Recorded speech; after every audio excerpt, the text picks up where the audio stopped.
आज हम अध्ययन करेंगे हन्ना आरे के क्रांति संबंधी विचारों का। हन्ना आरे को क्रांतिदर्शी विचारक कहा जाता है। क्रांति के विषय में उन्होंने सम्यक विचार प्रस्तुत किया है। अपनी पुस्तक ऑन रेवोल्यूशन में उन्होंने कहा है कि किसी भी देश में क्रांतिकारी परंपरा की सार्थकता इस बात में निश्चित होती है कि लोग अपने सहचरों के साथ, अपने सहयोगियों के साथ स्वतंत्र कार्यवाही में भाग लेते हुए सार्वजनिक प्रसन्नता यानी पब्लिक हैप्पीनेस को बढ़ावा दे सकें, परंतु ऐसा बहुत कम दिखाई देता है। क्रांति संबंधी विचारों को स्पष्ट करते हुए आर्य ने अमेरिकी क्रांति और फ्रांसीसी क्रांति के स्वरूप की व्याख्या की है और दोनों में अंतर बताया है। उन्होंने कहा है कि अमेरिकी क्रांति अधिक सफल रही क्योंकि उसके फलस्वरूप वहाँ एक स्वतंत्र संविधान स्थापित किया गया, जबकि फ्रांसीसी क्रांति हिंसा और अत्याचार के रूप में ढल गई, जिसका कारण यह था कि फ्रांस में व्यापक निर्धनता की सामाजिक समस्या ने स्वतंत्र कार्यवाही की राजनीतिक समस्या को पृष्ठभूमि में डाल दिया और यहाँ क्रांतिकारी लोग निर्धन वर्ग के प्रति दया की भावना से प्रेरित होकर के आतंक की राह पर चल दिए। दूसरी तरफ अमेरिकी क्रांति को भी पूर्ण सफल नहीं कहा जा सकता क्योंकि यहाँ क्रांति के फलस्वरूप स्वतंत्र संविधान का निर्माण तो हुआ, लेकिन वहाँ के अधिकांश नागरिक राजनीतिक क्षेत्र से बाहर की तरफ ही रह गए। क्रांतिकारियों के मन में जनसेवा की भावना समाप्त हो गई और उन्होंने राजनीति को अपने निजी सुख के साधन के रूप में देखना प्रारंभ कर दिया।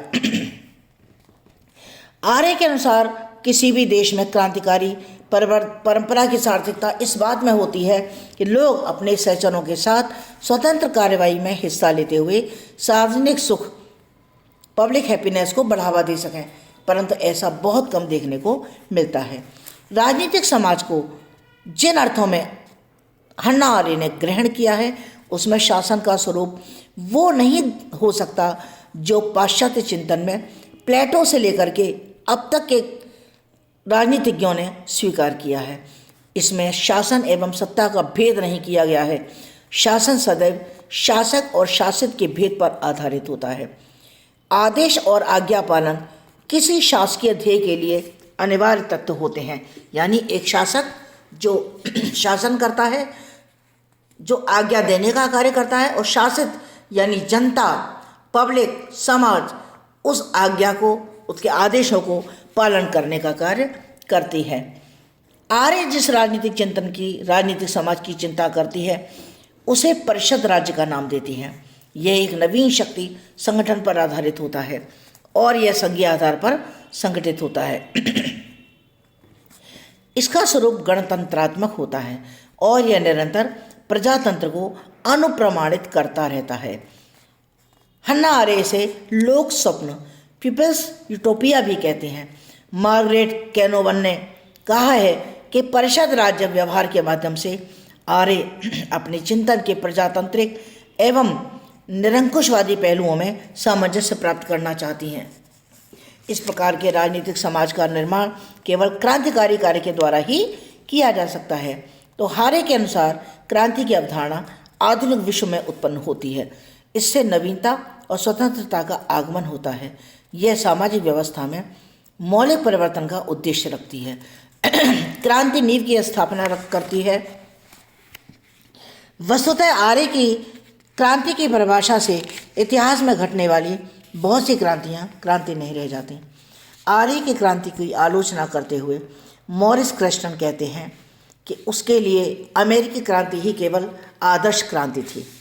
वास्तव में क्रांतियाँ आर्य के लिए इसलिए महत्वपूर्ण थीं कि क्रांति की अवस्था में व्यक्ति परिषदों के अंतर्गत गठित होकर के स्वतंत्र और स्वायत्त कर्म करते हैं। ऐसा 1789 की फ्रांसीसी क्रांति के समय दृष्टिगोचर हुआ था।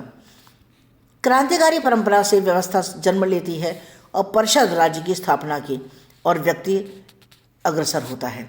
क्रांति के साथ हिंसा जुड़ी हुई है, परंतु हिंसा के प्रति आर्य का स्पष्ट दृष्टिकोण नहीं है। कभी यह स्थायी भावना के वशीभूत होकर उसे स्वीकार करती हुई प्रतीत होती है। और अंत में वो यह स्वीकार करती हैं कि हिंसा संसार को परिवर्तित करती है, किंतु अधिक हिंसात्मक बना करके छोड़ भी देती है। अतः क्रांति को तभी सार्थक माना जाता है जब किसी देश के सभी नागरिक स्वतंत्र राजनीतिक गतिविधियों में भाग ले सकें तथा राजनीति को निज सुख का साधन न समझ करके सार्वजनिक कल्याण के साधन के रूप में देखने की प्रवृत्ति विकसित कर सकें। यह है हन्ना आरेख के क्रांति संबंधी विचार।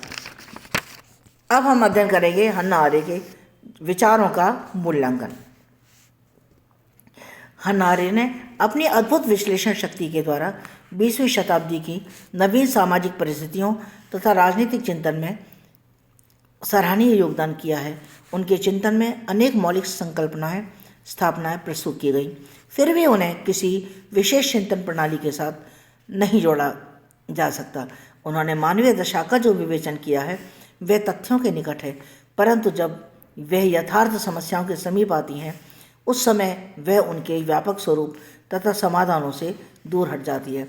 इसलिए उनकी विचारधारा निदानात्मक ही है, परंतु समाधानात्मक नहीं है। यद्यपि सांकेतिक रूप में कहीं कहीं मौलिक समाधान दिखाई देते हैं, परंतु अनेक स्थानों पर अपनी मौलिकता से अलग थलग चली जाती है। कारिल जैसे विद्वान ने इसे प्रतिक्रियावादी प्रवृत्ति का रूप कहा है। आर्य द्वारा आर्थिक संदर्भों को पूर्व राजनीति मानने तथा आर्थिक शक्ति और शोषण जैसे विषयों की उपेक्षा किए जाने को शेल्डन वोलिन ने अतर्क संगत कहा है। आर्य का कथन यह सही प्रतीत नहीं होता कि हम अपने भविष्य का निर्माण करने में पूर्णतः स्वतंत्र हैं। उनके विचार अन्य दो मूल बिंदुओं पर भी स्पष्ट नहीं है। पहला क्या है कि किन क्रियाकलापों से उपयोगी सार्वजनिक विचार विमर्श संभव होगा, और दूसरा ऐसे सार्वजनिक विचार विमर्श को सुगम एवं प्रभावशाली बनाने के लिए कौन सी राजनीतिक संस्थाएं उपयोगी होंगी। इन प्रश्नों के समाधान के लिए बौद्धिक वार्तालाप का होना अत्यंत आवश्यक है। राजनीति विज्ञान के क्षेत्र में केवल उद्देश्य और लक्ष्यों की घोषणा कर देने अथवा वस्तुस्थिति का विवेचन करने से ही काम नहीं चलता, अपितु समस्याओं के समाधान के लिए संभावित सुझाव देना भी महत्वपूर्ण होता है। इस दृष्टि से आर्य के विचार निराशाजनक हैं।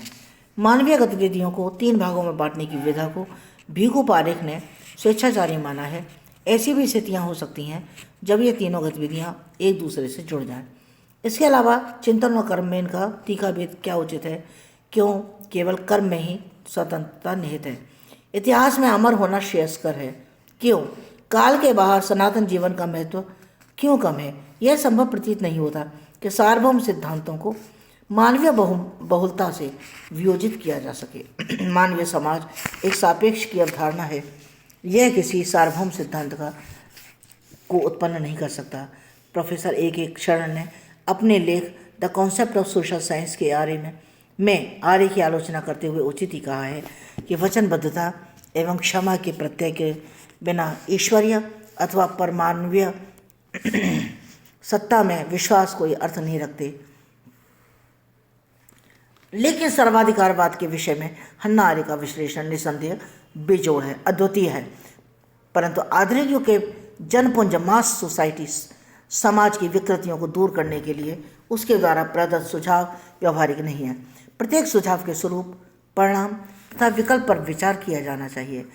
इसके अतिरिक्त आर्य की यह दृष्टि अत्यंत महत्वपूर्ण उपयोगी ज्ञात होती है कि प्रत्येक व्यक्ति को एक नागरिक के रूप में अपने जीवन की भूमिका को समझने के लिए उसको प्रदान किए जाने वाले अर्थ पर निरंतर विचार करना चाहिए, क्योंकि इसका सार्वजनिक जीवन की विशेषताओं से घनिष्ठ संबंध होता है। अन्ना के अनुसार हमारी वर्तमान नीतियों एवं संस्थाएं अनिर्णायक, इसलिए स्वतंत्र और मुक्त विचार विमर्श और भी आवश्यक हैं। इसके लिए शांतिपूर्ण सार्वजनिक व्यवस्था की स्थापना होनी चाहिए। हन्ना आर्य कहती हैं कि इसी के आधार पर व्यक्ति अपने व्यक्तित्व का साक्षात्कार कर सकता है। तो आज ये हर नारे का एक पूरा चैप्टर कंप्लीट हो गया।